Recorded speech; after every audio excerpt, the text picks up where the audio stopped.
Hello student, welcome to our channel. आज हम लोग करेंगे एक्सरसाइज 3.1 में क्वेश्चन नंबर 6। इस एक्सरसाइज के लास्ट स्टेज पर हम लोग पहुंच गए हैं। क्वेश्चन 6 को देख लेते हैं। स्टूडेंट, कई मैथमेटिक्स के क्वेश्चन ऐसे होते हैं जो मैकेनिकली होते हैं, मतलब पता हो जाता है कि इसको इस ढंग से करना है। कई क्वेश्चन ब्रेन उसको सोचना पड़ता है करने के लिए, मतलब उसको ब्रेन की और इंटेलिजेंसी की ज़रूरत होती है। तो जो क्वेश्चन 6 करेंगे हम लोग अभी, उसमें मतलब मैकेनिकल टाइप मैथ सॉल्व नहीं है, उसका फ्लो चार्ट मैकेनिकल टाइप नहीं है, उसमें थोड़ा सोचेंगे। चलो मैं क्वेश्चन रीड करता हूँ और इस क्वेश्चन को सॉल्व करते हैं। Now question is given the linear equation. एक लीनियर इक्वेशन दे रखा है इन्होंने। Right another linear equation in two variable such that the geometrical presentation of the pair so formed is intersecting line।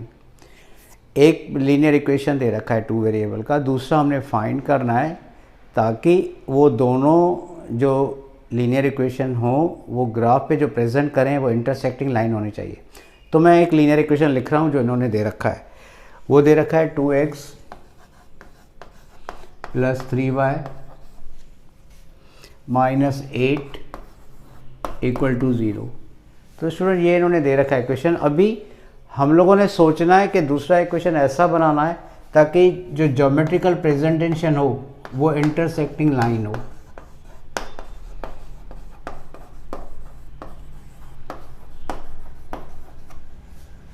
ठीक है student, तो चलो हम लोग सोचते हैं इसको हम लोग को कैसे करना है। अभी इंटरसेक्टिंग लाइन का रेशियो की जो फॉर्मूला है वो स्टूडेंट ये है, A1/A2 is not equal to B1/B2। अभी इन्होंने एक इक्वेशन दे रखा है, मतलब हमारे पास A1 की वैल्यू है 2, B1 की वैल्यू है 3। अभी हमने A2 की वैल्यू ऐसी रखनी है और B2 की वैल्यू ऐसी रखनी है ताकि ये रेशो इक्वल नहीं बने। तो स्टूडेंट इसमें थोड़ा सोचेंगे। चलो मैं 2 लिख लेता हूँ = 3 लिख लेता हूँ, ठीक है ना। अभी नीचे हम लोग A2 लिखना है। चलो ताकि ये दोनों देखो स्टूडेंट वैसे भी इक्वल नहीं है तो मैं नॉट इक्वल रखूँ, क्योंकि कंडीशन नॉट इक्वल की चाहिए। तो 2 के नीचे मैं 3 रखता हूँ, 3 के नीचे 2 रखता हूँ। तो स्टूडेंट ये जो रिलेशन बना ये नॉट इक्वल का बना, तो ये वैल्यू होगी A2 की, ये वैल्यू होगी B2 की। रिलेशन याद करना, अब कोई भी नंबर रख सकते हो। जैसे मैंने 3 और 2 लिखा तो आपकी मर्जी जो भी रखना है। जैसे किसी ने यहाँ 5 या 7 लिखना है तो भी करेक्ट, किसी ने यहाँ 8 यहाँ पर 7 लिखना है या 5 लिखना है तो भी चले, कोई भी वैल्यू। मतलब ध्यान ये रखना है कि ये दोनों रेशो इक्वल नहीं होने चाहिए। तो अभी हम लोग दूसरा इक्वेशन बनाते हैं। एक इक्वेशन इन्होंने दिया है, दूसरा बनाएंगे। ये होगा A2, ये होगा B2 और C2 आप स्टूडेंट कुछ भी लोग ले सकते हो। तो मैं रखता हूँ देयरफॉर इक्वेशन इज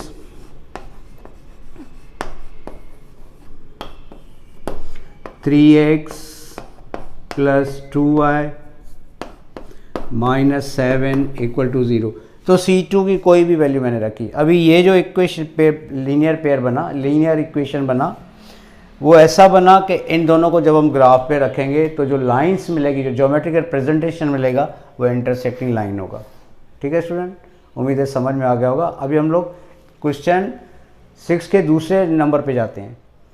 अभी स्टूडेंट यहाँ पर दूसरा इक्वेशन ऐसा बनाना है ताकि जो ज्योमेट्रिकल प्रेजेंटेशन दोनों इक्वेशन का हो वो पैरेलल लाइंस हो। तो हम लोग पैरेलल लाइंस की कंडीशन पहले तो लिख लेते हैं।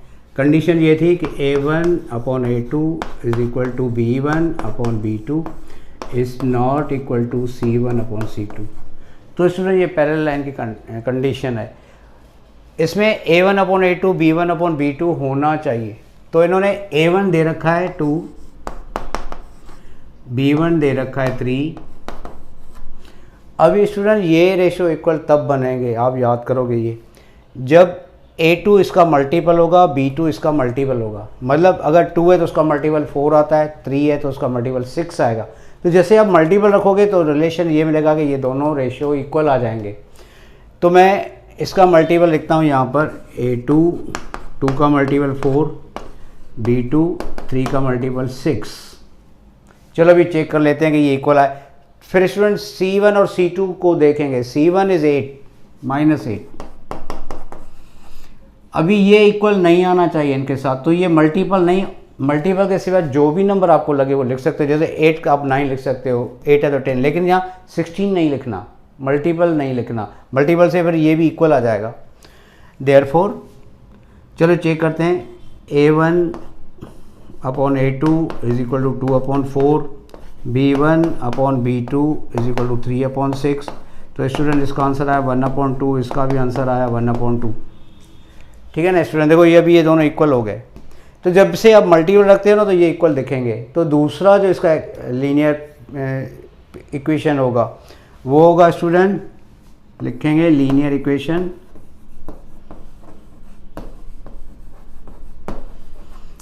तो ये A2 हमने 4 लिया तो लिखेंगे 4x, और B2 6 लिया तो लिखेंगे 6y। और स्टूडेंट C2 आप कुछ भी लिखोगे तो जैसे 16 को छोड़ के तो मैं -9 लिखता हूँ equal to 0।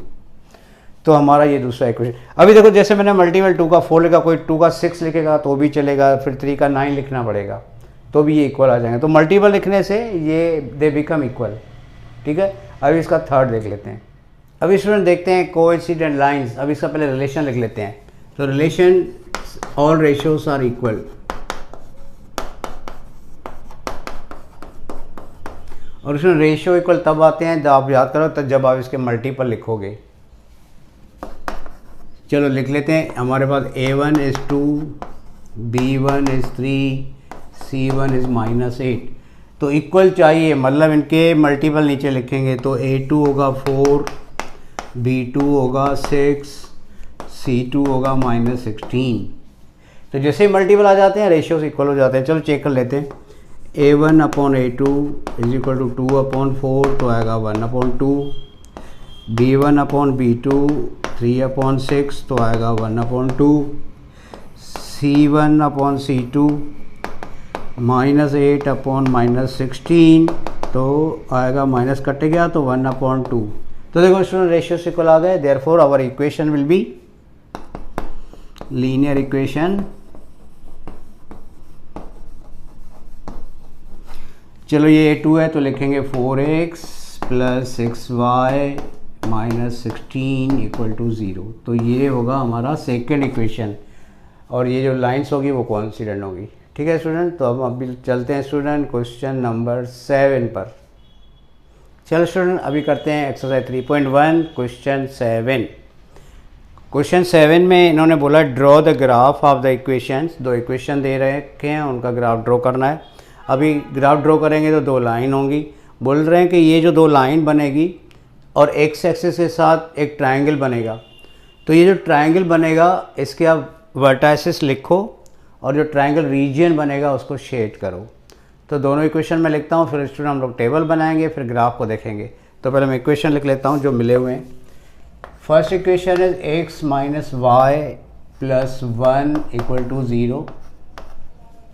Second equation is 3x + 2y - 12 equal to 0। फिर स्टूडेंट पता है हम लोग टेबल बनाते हैं।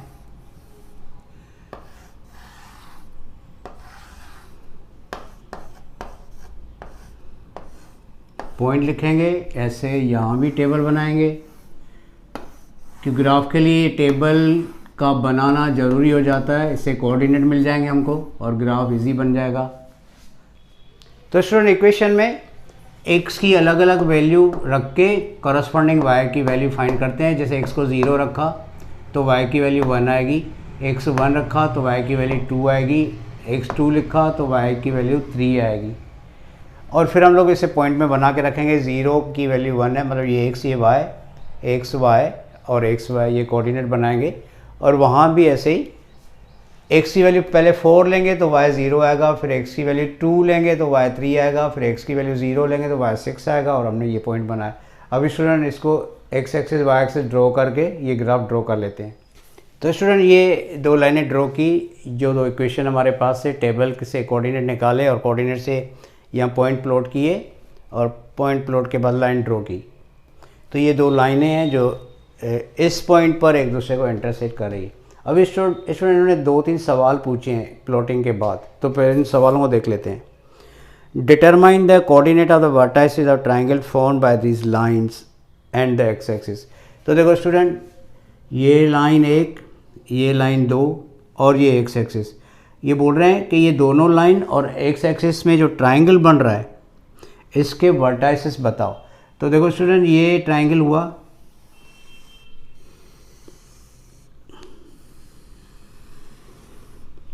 इसका एक वर्टाइसेस ये, एक वर्टिसेस ये, एक वर्टाइसेस ये, तो नाम दे देते हैं ए बी सी। तो तीनों वर्टाइसेस लिखते हैं। पहले ए वर्टाइसेस, तो देखो ये इसका एक्स कोऑर्डिनेट 2 y 3, तो 2,3।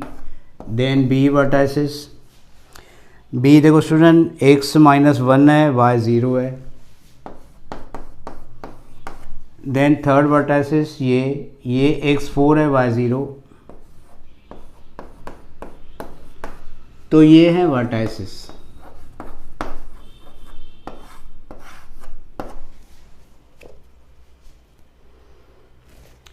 और स्टूडेंट्स ने फिर दूसरा भी सवाल किया है, and shade the triangular region. ये जो ट्राइंगुलर रीजन है इसको शेड करेंगे हम लोग।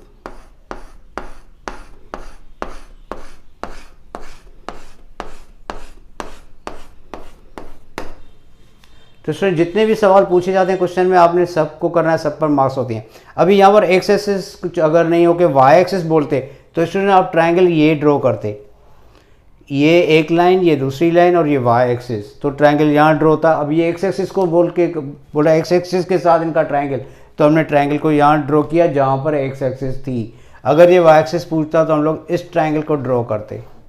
तो स्टूडेंट उम्मीद है आपको समझ में आ गया होगा। Thank you.